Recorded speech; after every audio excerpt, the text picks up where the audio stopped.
Même la série animée Scooby-Doo a eu droit à son adaptation vidéoludique sur Mega Drive. Développé par Sunsoft, Scooby-Doo Mystery se présente comme un jeu d'aventure point and click, comme il en existait tant à l'époque sur micro et PC. Malheureusement, le titre, sorti en fin de vie de la console, n'a jamais franchi l'Atlantique et n'a donc pas été traduit en français. La version Super NES qui possède le même titre est totalement différente et prend la forme d'un jeu d'action plus classique. Ici, le joueur contrôle le bon vieux Sammy accompagné de son chien Scooby au cours de 2 aventures distinctes et peut se servir d'une flèche pour interagir avec les décors et objets pour résoudre des énigmes. Comme dans la série, ils finiront par démasquer le coupable, assistés de Fred, Daphné et Velma. Je connais ce titre depuis longtemps, mais sa relative rareté et sa cote élevée m'a amené à repousser plusieurs fois son achat. Je suis donc heureux de pouvoir tester ce jeu dans les conditions réelles, avec vous. Scooby-Doo, une série qui évoque évidemment des souvenirs pour toute une génération. Allez, on va démarrer et on va choisir la première aventure. Black's Hotel. Voilà, donc on peut également apparemment sauvegarder sa progression, ce qui est un petit peu obligatoire vu le type de jeu que c'est. Sympa l'intro qui met tout de suite dans l'ambiance.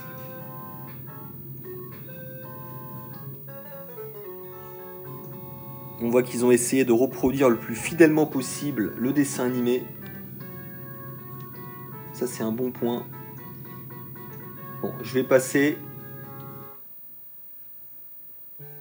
L'idée c'est vraiment de regarder rapidement à quoi ça ressemble. Alors du coup je pense qu'on a loupé l'arrivée des personnages, mais c'est pas grave. Voilà, donc ça se présente comme un point and click, assez classique apparemment. On peut déplacer son personnage librement, un petit peu comme dans Resident Evil, avec des décors fixes. Et puis on peut également déplacer un curseur dans les décors et effectuer des actions. Donc les actions qui apparaissent en bas.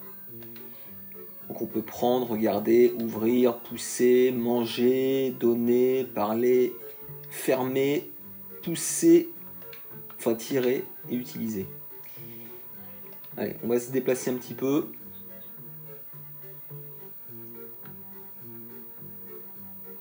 Voilà. C'est plutôt sympa graphiquement. Je trouve qu'ils ont très bien reproduit l'esprit de l'animé, le style graphique de l'animé.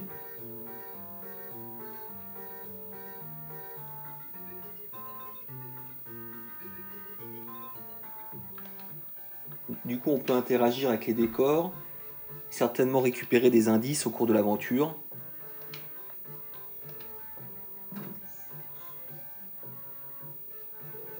On peut sortir également. Voilà, bon.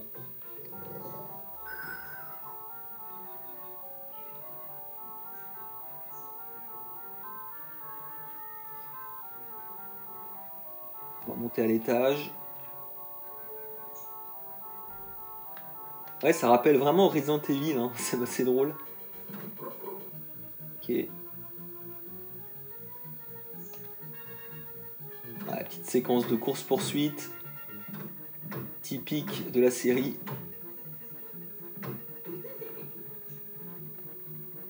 Bon, j'imagine qu'il faut débloquer quelque chose ici.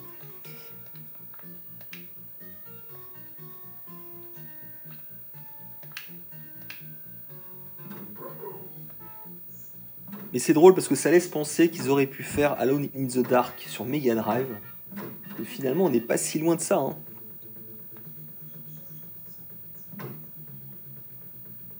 Puis apparemment là, ça tourne en boucle.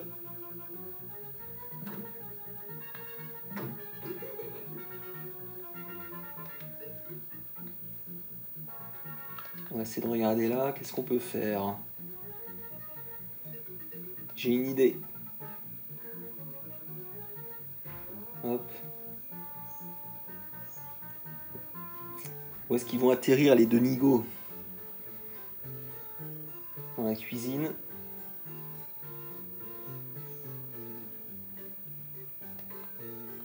Est-ce qu'on peut ouvrir le frigo?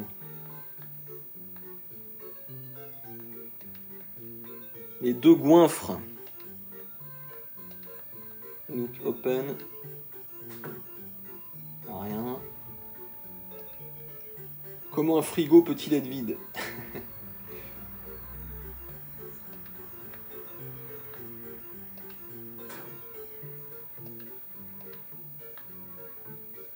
Une porte est une porte. Les dialogues ont l'air assez égratinés. C'est drôle. De l'eau. Ok, là, je pense qu'on va... Ah. Il est pas content, le cuisinier, là. Il nous demande de sortir.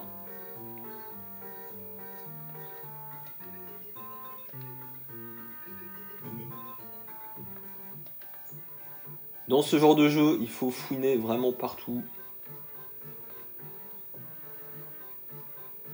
Le problème, c'est que c'est pas toujours très logique. Pour ceux qui connaissent les jeux de Sierra Interactive. C'est toujours un petit peu tiré par les cheveux.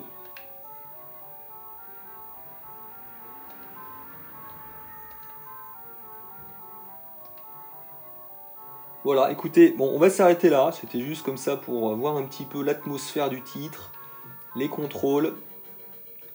En tout cas, je trouve les graphismes très réussis, extrêmement fidèles au dessin animé, ce qui est un bon point.